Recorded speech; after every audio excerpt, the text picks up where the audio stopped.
అందరికీ praise దిలాడండి. 1 year Bible completion అనే పవిత్ర ప్రయాణంలో నాతో కలిసి వస్తున్న అందరికీ సుస్వాగతం.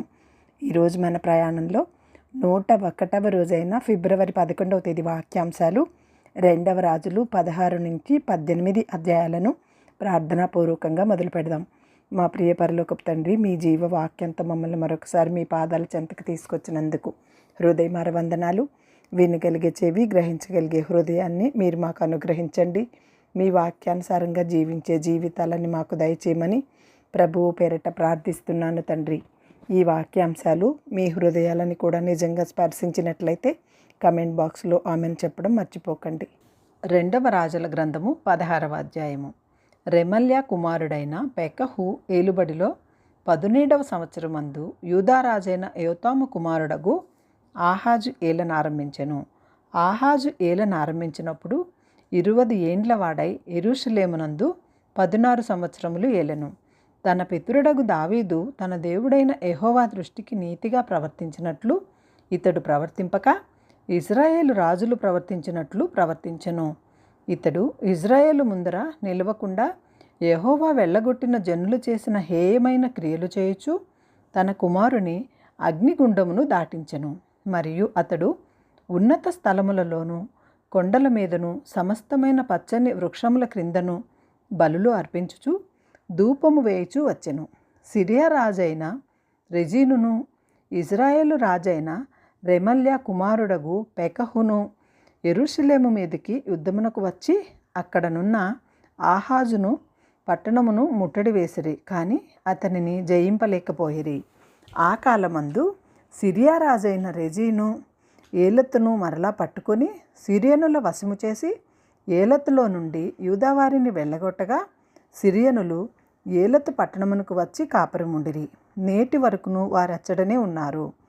ఇట్లుండగా ఆహాజు యెహోవా మందిర సంబంధమైనట్టు రాజనగరు సంబంధమైనట్టు సామగ్రులలో కనబడిన వెండి బంగారములను తీసుకొని అష్షూరు రాజునకు కానుకగా పంపి, నేను నీ దాసుడను నీ కుమారుడనై ఉన్నాను కనుక నీవు వచ్చి నా మీదకి లేచిన సిరియా రాజు చేతిలో నుండి ఇజ్రాయేలు రాజు చేతిలో నుండి నన్ను రక్షింపవలనని అష్షూరు రాజైన తిగ్లత్పిలేసెరు నొద్దకు దూతలను పంపగా అష్షూరు రాజు అతని మాట అంగీకరించి దమస్కు పట్టణము మీదకి వచ్చి దానిని పట్టుకొని రెజీనును హతము చేసి ఆ జనులను కీరు పట్టణమునకు చేరదీసుకొని పోయెను. రాజైన ఆహాజు అష్షూరు రాజైన తిగ్లత్పిలేసెరునకు కలుసుకొనుటకై దమస్కు పట్టణమునకు వచ్చి దమస్కు పట్టణమునందు ఒక బలిపీఠమును చూచి దాని పోలికను మచ్చును దాని పని విధానమంతయు యాజకుడైన ఊరియాకు పంపెను. కాబట్టి యాజకుడైన ఊరియా రాజైన ఆహాజు దమస్కు పట్టణము నుండి పంపిన మచ్చునకు సమమైన ఒక బలిపీఠమును కట్టించి రాజైన ఆహాజు దమస్కు నుండి తిరిగి రాక మునిపే సిద్ధపరచెను. అంతటా రాజు దమస్కు నుండి వచ్చి బలిపీఠమును చూచి ఆ బలిపీఠమున వద్దకు వచ్చి దాని ఎక్కి దహన బలి నైవేద్యమును అర్పించి పానార్పణమును చేసి తాను అర్పించిన సమాధాన బలి పశువుల రక్తమును దాని మీద ప్రోక్షించెను. మరియు యెహోవా సన్నిధినున్న ఇత్తడి బలిపీఠ మందిరమును ముంగిట స్థలము నుండి అనగా దాని కట్టించిన బలిపీఠమునకు యెహోవా మందిరమునకును మధ్య నుండి తీయించి తాను కట్టించిన దాని ఉత్తమ పార్శ్వమందు దానిని ఉంచెను. అప్పుడు రాజైన ఆహాజు యాజకుడైన ఊరియాకు ఆజ్ఞాపించినదేమనగా, ఈ పెద్ద బలిపీఠము మీద ఉదయము అర్పించు దహన బలులను సాయంత్రము అర్పించు నైవేద్యములను రాజు చేయు దహన బలి నైవేద్యములను దేశపు జనులందరూ అర్పించు దహన బలి నైవేద్యములను పానార్పణములను దహించి ఏ దహన బలి జరిగినను ఏ బలి జరిగినను వాటి పశువుల రక్తమును దాని మీదనే ప్రోక్షింపవలను. అయితే ఈ ఇత్తడి బలిపీఠము దేవుని వద్ద నేను విచారణ చేయుటకు ఉంచవలను. కాగా యాజకుడైన ఊరియా రాజైన ఆహాజు ఆజ్ఞ ఇచ్చిన అంతయు చేసెను. మరియు రాజైన ఆహాజు స్తంభముల అంచులను తీసివేసి వాటి మీదనున్న తొట్టిని తొలగించెను. ఇత్తడి ఎడ్ల మీదనున్న సముద్రమును దింపి రాతి కట్టు మీద దాని నుంచెను. మరియు అతడు అష్షూరు రాజును బట్టి విశ్రాంతి దినపు ఆచరణ కొరకై మందిరంలో కట్టబడిన మండపమును, రాజు ఆవరణము గుండా పోవు ద్వారమును యెహోవా మందిరము నుండి తీసివేసెను. ఆహాజు చేసిన ఇతర కార్యములను గూర్చియు యూదారాజుల వృత్తాంతముల గ్రంథమందు వ్రాయబడి ఉన్నది. ఆహాజు తన పితరులతో కూడా నిద్రించి దావీదుపురమందు తన పితరుల సమాధిలో పాతిపెట్టబడెను. అతని కుమారుడైన హిజ్కియా అతనికి మారుగా రాజాయను. 2వ రాజుల గ్రంథము 17వ అధ్యాయము. యూదారాజైన ఆహాజ్ ఏలుబడిలో 12వ సంవత్సరమందు ఏలా కుమారుడైన హోషేయ షమ్రోనులో ఇజ్రాయేలును ఏలన ఆరంభించి 9 సంవత్సరములు ఏలెను. అతడు తన పూర్వీకులైన ఇజ్రాయేలు రాజులు చెడుతనము చేసినంత మట్టుకు చేయకపోయినను యెహోవా దృష్టికి చెడుతనమే జరిగించెను. అతని మీదకి అష్షూరు రాజైన షల్మానెసెరు యుద్ధమునకు రాగా హోషేయ అతనికి దాసుడై పన్ను ఇచ్చివాడాయను. అతడు ఐగుప్తు రాజైన సోనొద్దుల దూతలను పంపి పూర్వము తాను ఏటేటా ఇచ్చుచూ వచ్చినట్లు అష్షూరు రాజునకు పన్ను ఇయ్యకపోగా హోషేయ చేసిన కుట్ర అష్షూరు రాజు తెలుసుకుని అతనికి సంకెళ్ళు వేయించి బందీ గృహములో ఉంచెను. అష్షూరు రాజు దేశమంతటి మీదకిని షమ్రోను మీదకిని వచ్చి 3 సంవత్సరములు షమ్రోనును ముట్టడిచెను. హోషేయ ఏలుబడిలో 9వ సంవత్సరమందు అష్షూరు రాజు షమ్రోను పట్టణమును పట్టుకొని ఇజ్రాయేలు వారిని అష్షూరు దేశంలోనికి చెరగొనిపోయి గాజాను నది దగ్గరనున్న హోలాహు, హోబోరు అను స్థలములందు మాదీయుల పట్టణములలోనూ వారిని ఉంచెను.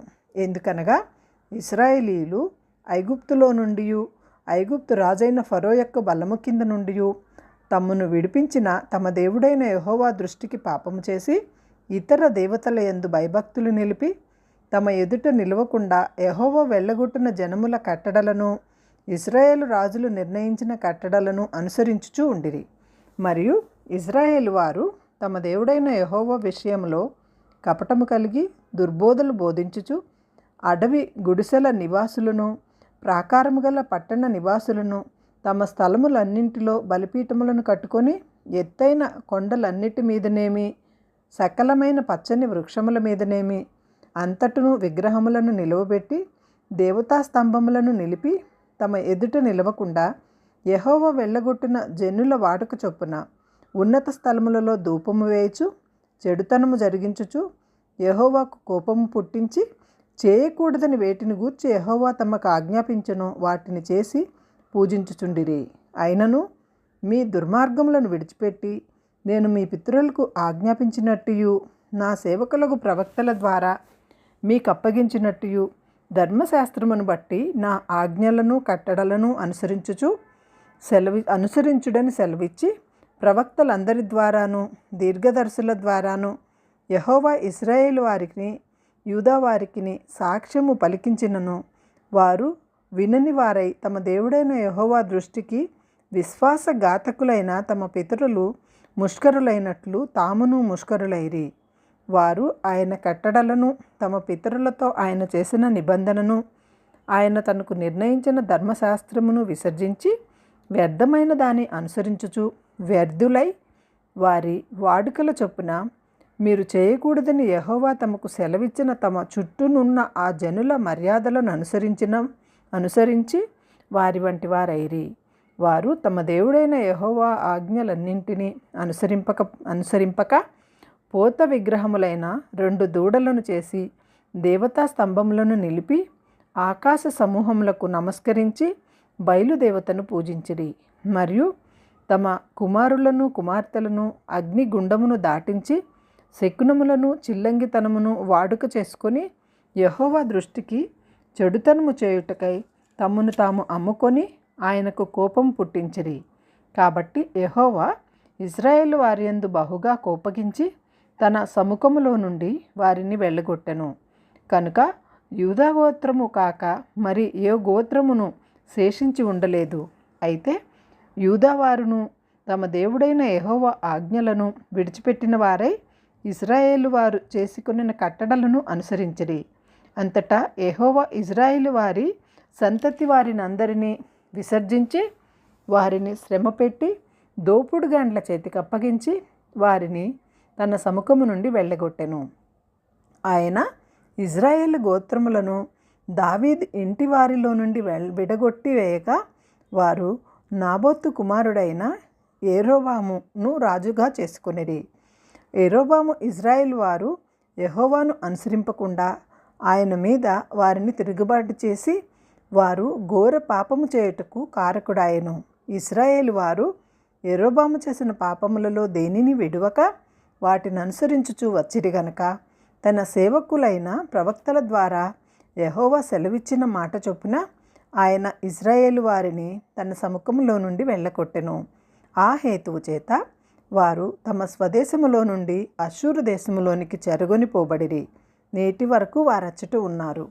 అష్షూరు రాజు బబులోను, కూత, అవ్వ, హమాతు, సెవర్వయిషుము అను దేశములలో నుండి జనులను రప్పించి ఇజ్రాయేల్ వారికి మారుగా షమ్రోను పట్టణములలో ఉంచెను. కనుక వారు షమ్రోను దేశమును స్వతంత్రించుకొని దాని పట్టణములలో కాపురము చేసిరి. అయితే వారు కాపురముండనారంభించినప్పుడు యెహోవా యందు భయభక్తులు లేనివారు కనుక యెహోవా వారి మధ్యకు సింహములను పంపెను. అవి వారిలో కొందరిని చంపెను. తమరు పట్టుకొనిన షోమ్రోని పట్టణములలో తాముంచిన జనులకు ఆ దేశపు దేవుని మర్యాద తెలియకున్నది కనుక ఆయన సింహములను పంపించెను.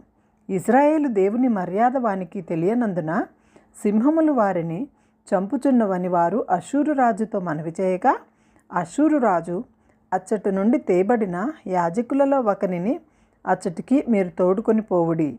అతడు అచ్చటికి పోయి కాపురముండి ఆ దేశపు దేవుని మర్యాదను వారికి నేర్పవలెనని ఆజ్ఞాపించెను.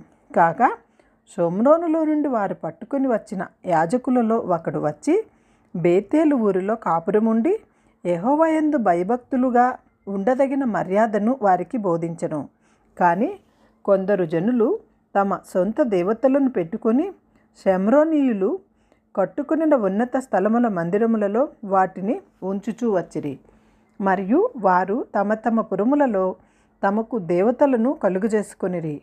బబులోను వారు సుక్కోద్బనోతు దేవతను, కూతు వారు నెర్గలు దేవతను, హామాతు వారు అషీమా దేవతను, అవీయులు నిబ్జాజు దేవతను, తర్కాకు దేవతను ఎవరు వారి దేవతలను పెట్టుకొనుచుండిరి.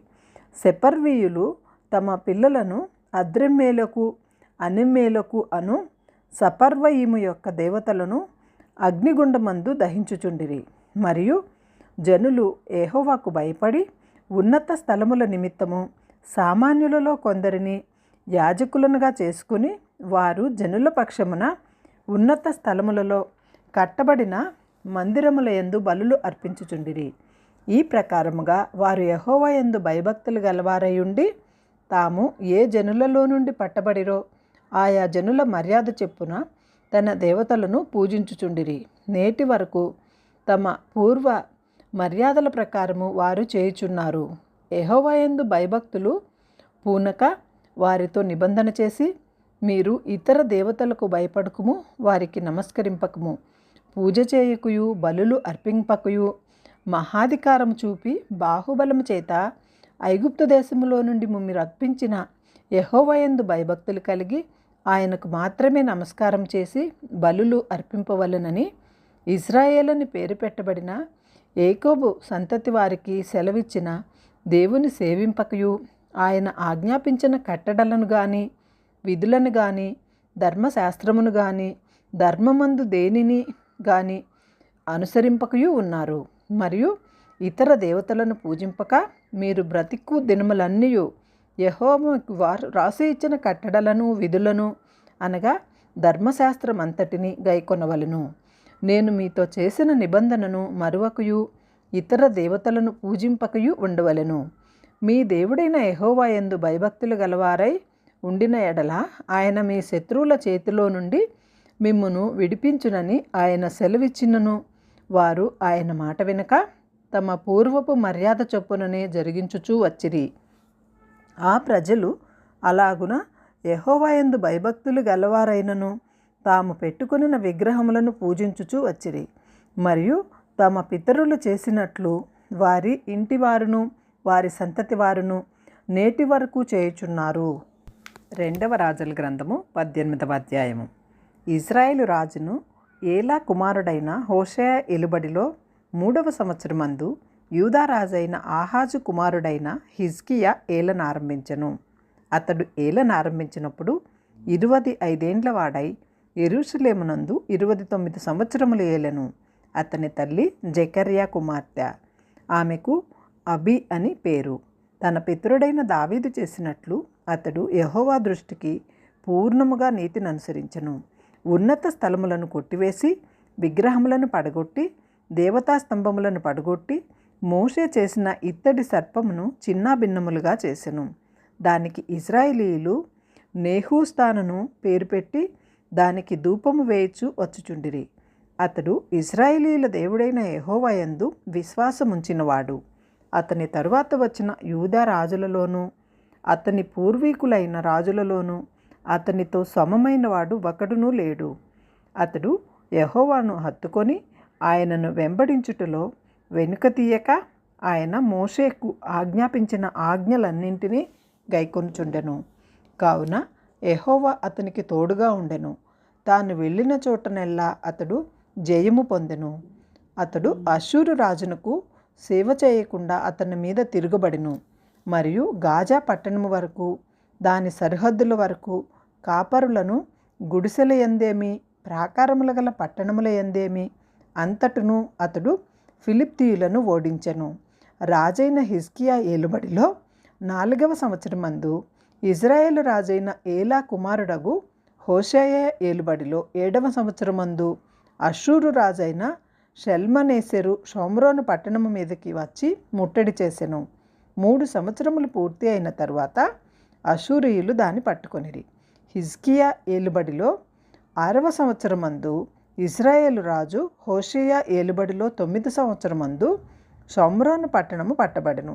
తమ దేవుడైన యెహోవా సెలవిచ్చిన మాట వినని వారై ఆయన నిబంధనకును ఆయన సేవకుడైన మోషే ఆజ్ఞాపించిన దానినంతటికి లోబడక అతిక్రమించియుండిరి. అష్షూరు రాజు ఇశ్రాయేలు వారిని అష్షూరు దేశంలోనికి తీసుకుని పోయి గోజాను నది దగ్గరనున్న హోలాహు హోబోరు అను పట్టణములలో మాదీయుల పట్టణములలోనూ వారిని ఉంచెను.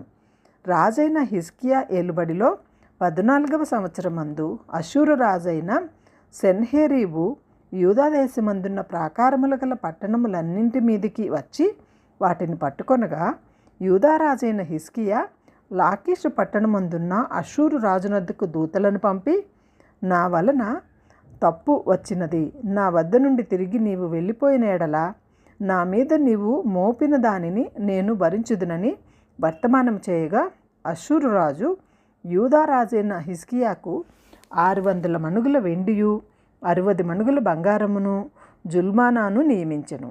కావున హిజ్కియా యెహోవా మందిరమందును రాజనగరనందున్న పదార్థములలో కనబడిన వెండినంతయు అతనికిచ్చెను.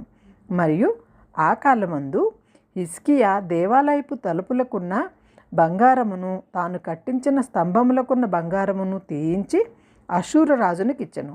అంతటా అష్షూరు రాజు తర్తానును రిబ్సారీనును రెబ్షాకేసును లాకీషు పట్టణముల నుండి యెరూషలేమునందున్న రాజైన హిజ్కియా మీదకి గొప్ప సమూహముగా పంపెను. వారు యెరూషలేము మీదకి వచ్చి చాకిరేవు మార్గమందున్న మెరక కొలను కాలువ వద్ద ప్రవేశించి నిలిచి రాజును పిలువనంపగా, హిజ్కియా కుమారుడును గృహ నిర్వాహకుడును అయిన ఎల్యాకీమును శాస్త్రియగు షెబ్నాయును రాజ్యపు దస్తవేదుల మీద ఉన్న ఆసాపు కుమారుడైన యోవాహును వారి వద్దకు పోయిరి. అప్పుడు రబ్షాకే వారితో ఇట్లనెను, ఈ మాట హిజ్కియాతో తెలియజెప్పుము. మహారాజు అయిన అష్షూరు రాజు సెలవిచ్చినదేమనగా, నీవు ఇలాగు చెప్పవలెను, నీవు నమ్ముకొను ఈ ఆశ్రయాస్పదము ఏపాటి ప్రయోజనకారి, యుద్ధ విషయంలో నీ యోచనయు నీ బలముయు వట్టి మాటలే. ఎవరిని నమ్ముకుని నా మీద తిరుగుబాటు చేయుచున్నావు? నలిగిన రెల్లు వంటి ఈ ఐగుప్తును నీవు నమ్ముకొనుచున్నావు కదా. ఒకడు దాని మీద ఆనుకొన్న ఎడల అది వాని చేతికి గుచ్చుకొని దూసిపోవును.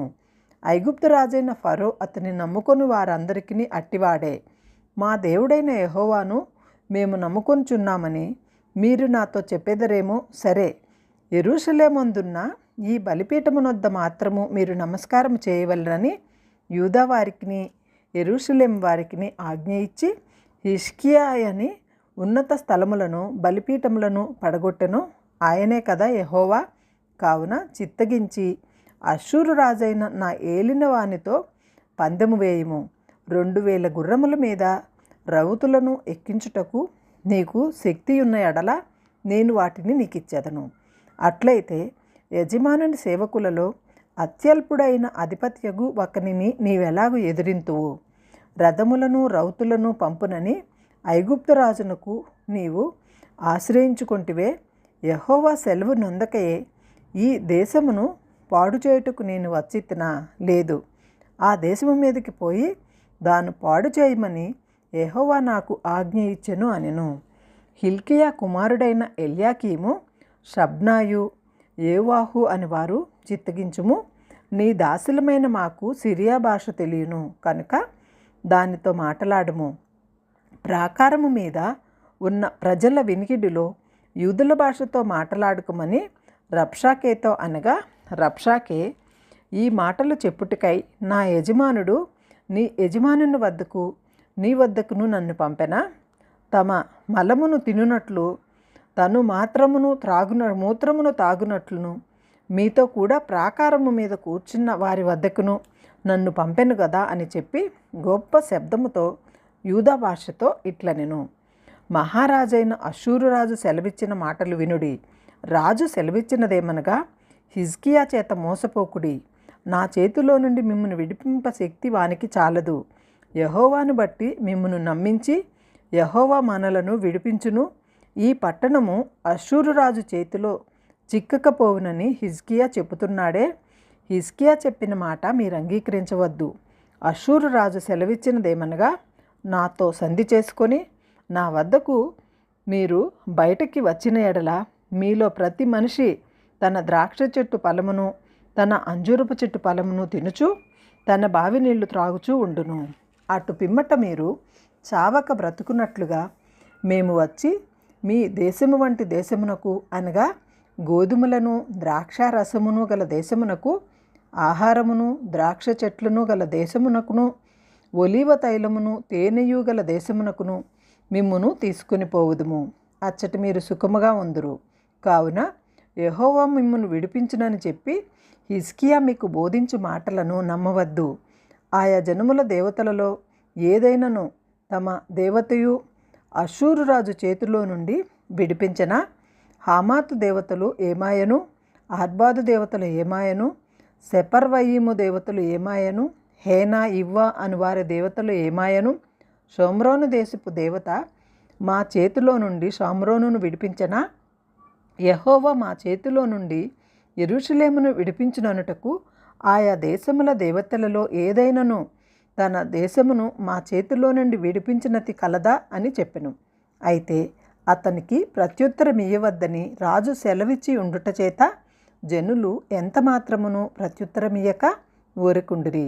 గృహ నిర్వాహకుడును హిల్కియా కుమారుడైన ఎల్యాకీమును శాస్త్రియగు షబ్నాయును రాజ్యపు దస్తవేదుల మీద ఉన్న ఆసాపు కుమారుడైన యోవాహును బట్టలు చింపుకొని హిజ్కియా వద్దకు వచ్చి రబ్షాకే పలికిన మాటలన్నీ తెలియజెప్పిరి.